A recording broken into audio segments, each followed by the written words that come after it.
السلام عليكم ورحمه الله تعالى وبركاته. خوتي خواتاتي كي دايرين؟ لاباس عليكم؟ نتمنى ان شاء الله يلقاكم هذا الفيديو في احسن الاحوال وعلى خير وبخير. اليوم غنشارك معكم وصفتين، وصفه صيفيه كتعجب الكبار والصغار، وصفه طاكوس سريع وبسيط على طريقتي، كيجي لذيذ. انا رافقه ان شاء الله مع تحليه منعشه تبرد عندنا العطش ديال هذه الحراره الصيف الله يرحمنا. نتمنى يعجبوكم الوصفتين وتشاركوني تطبيقاتكم اذا طبقتوهم. بقاو معايا باش تعرفوا على المقادير وطريقه التحضير وفرجه ممتعه.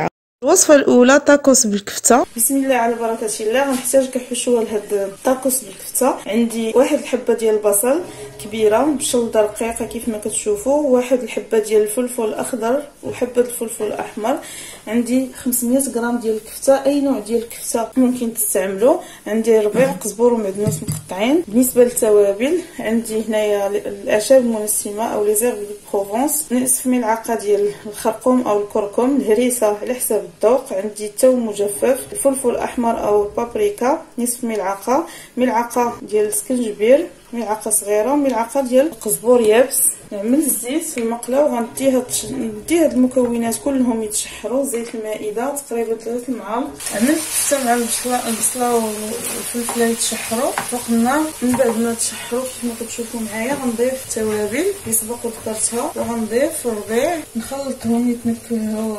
هاد الكفته تنكه بالتوابل وتنشف من الماء، ما يبقاش فيها الماء باش ما تفزكش لينا. الخبز ديال الطورتيلا غنحركها حتى تنشف كي نزولها من النار. بسم الله على بركه الله. من بعد ما طابت الكفته ديالي غنجيب هنا عندي خبز الطورتيلا، ممكن تحضروه في البيت ان شاء الله. نشارك معكم الوصفه ديالو عما قريب. غندهن هاد الخبز ديال الطورتيلا بصوص الجيريان. اذا ما كانش عندكم صوص الجيريان ممكن تستعملوا اي صوص، ديروا غير المايونيز تخلطوها مع الحار شويه ديال الملحه والموطار حتى هي كتجي لذيذه، او ندهنوا غير المايونيز بوحديتها. غناخذ الفريز طبقه ديال البطاطا، نحاول نعطيوها شكل مستطيل.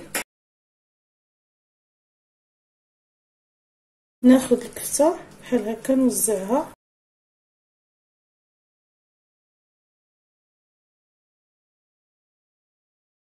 غناخذ جبنه الساندويتش نعملها على هذا الشكل، ونضيف ايضا جبنه الموتزاريلا،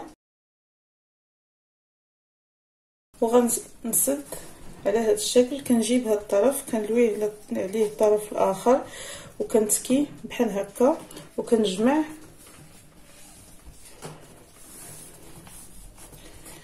كنتكي وكنجمع هذا الطرف، كنحصل عليه على هذا الشكل، ونوضعها في طاوه اللي مدهونه بالزيت، وغنكمل بحال هكا حتى نسالي الوحدات اللي عندي.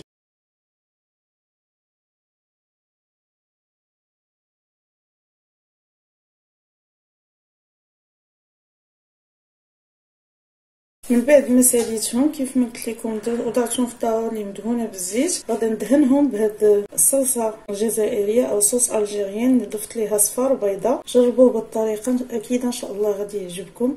كيعطي واحد طبقه مقرمشه وغراتيني زوينه لهاد الطاكوس. كندهن لهم الوجه ديالهم كاملين وندخلهم للفرن اللي مسخن من قبل على درجه حراره 170 باش ما يتحرقش. هو الخبز ديال الطورتيلا دغيا كيتحمر باش يتقرمل يجي مقرمش وياخذ هذاك اللون الذهبي.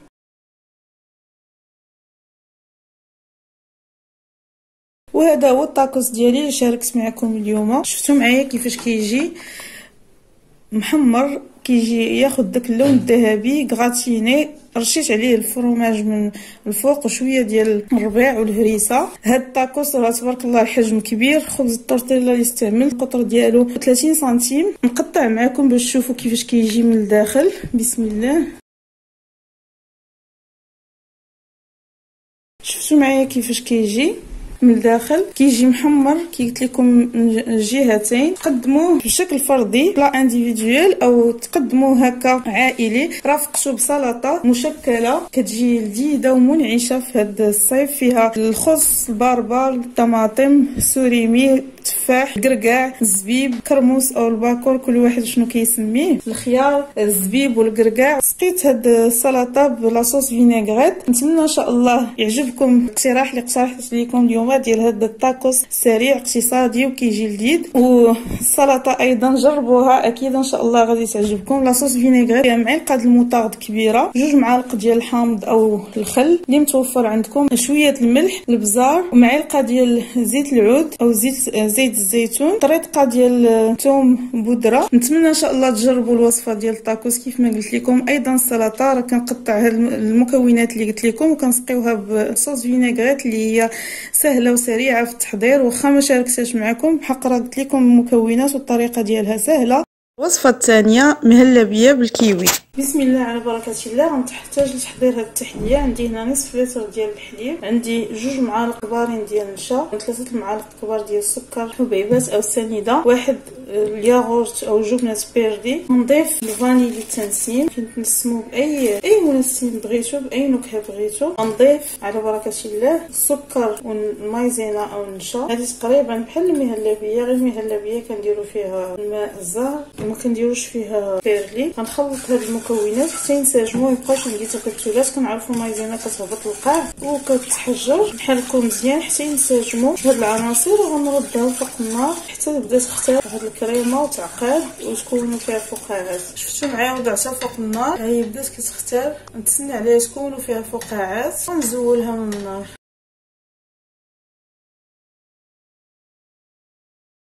بداو كيتكونوا فيها فقاعات صافي. غنزولها من النار. من بعد ما زولتها فوق النار غنضيف لها هذا الياغورت او جبنه بيرلي. ممكن تعوضوه بالياغورت الطبيعي، ممكن عوض ايضا الياغورت ديروا صفر بيضاء. صفر بيضاء كيطيب مع الخليط ديال الحليب ماشي حتى الاخر، عاد تضيفوه بحال الياغورت. نحركو مزيان حتى ينسجم ليا مع هاد الكريمه. هاد الكريمه ما كتجيش عاقده. وغنبدا نصب في هاد الكؤوس. نتوما تستعملوا اي كؤوس بغيتو، تقدموها في دي فيغين، في دي بول. من بعد ما ملات الكؤوس ديالي كاملين غنخليهم على جنب ياخذوا حراره المطبخ ويتماسكوا. ندوز نحضر معكم الطبقه الثانيه اللي غنحتاج ليها. هنا عندي 5 الحبات متوسطين ديال الكيوي اللي نقيتهم وقطعتهم بهذا الشكل. ما نقطعوش قطع صغارين متوسطين، بغيناو يبقاو باينين. ضغط هذا الكيوي جاني حامض شويه، نضيف عليه تقريبا 2 معالق ديال السكر حبيبات، 2 معالق كبارين. ممكن الكيوي تعوضوه بفريز او تعوضوه بالخوخ. هذا الكيوي حكيت عليه قشور حامضه، غندير عليه قطرات ديال الحامض، عصير نصف حامضه.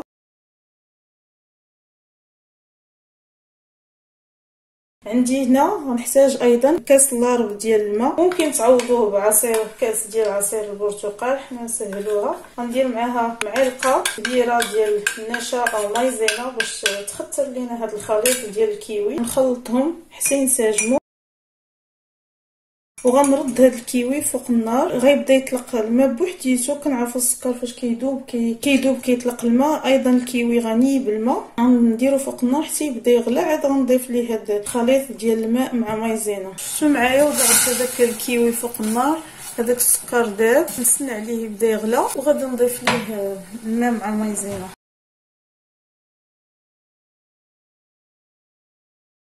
شفتوا معايا وبدا كيغلى. غنضيف ليه الخليط ديال الماء مع مايزينا، نخليه شي يطيب بزاف، يبقى شاد راسو. الكيوي ماشي تهرى، غير يختار ونزولو من النار. في هذه المرحله فاش بدا كيغلى غنضيف ليه ملعقه ديال السيرو ديال النعناع اختياريه.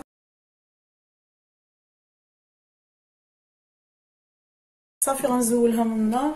دابا غناخذ ملعقه من هذا الخليط ديال الكيوي. اللي ما كيتوفرش على هذا السيرو ديال النعناع ممكن يستغنى عليه، يكتفي باللون ديال الكيوي. انا كيعجبني المذاق ديالو مع الكيوي مع قشور الحامض اللي مستعمله، كيجي لذيذ. غنوزع هذا الخليط ديال الكيوي فوق هاد 5 الكؤوس.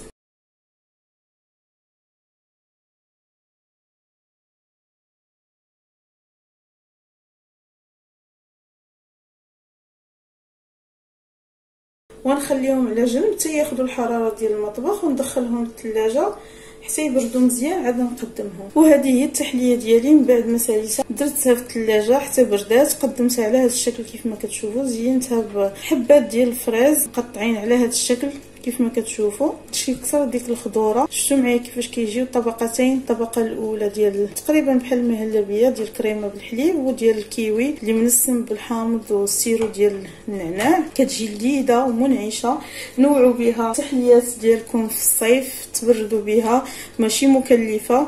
شوفوا معايا القوام ديالها كيفاش كيجي. شفتوا معايا كيفاش كتجي، ما كتجيش عاقده قاصحه بحال كريم باتيسير، كتجي خفيفه منعشه. ما نقول لكمش تبارك الله داك المزيج ديال النعناع والحامض والكيوي كيعطيها واحد المذاق روعه. الكريمه ديال الحليب اللي فيها داك الجبن كيخليها تجي كريميه وكيلذذها. نتمنى ان شاء الله تجربوا هاد التحليه وتشاركوها معايا. وكي قلت لكم ممكن تعوضوا كيوي بفريز او بالخوخ. وإلا عجبتكم ما تنسونيش بالدعاء والتعاليق ديالكم اللي كيشجعوني وكيحفزوني. والى فيديو مقبل ان شاء الله. استودعكم الله الذي لا تضيع ودائعه.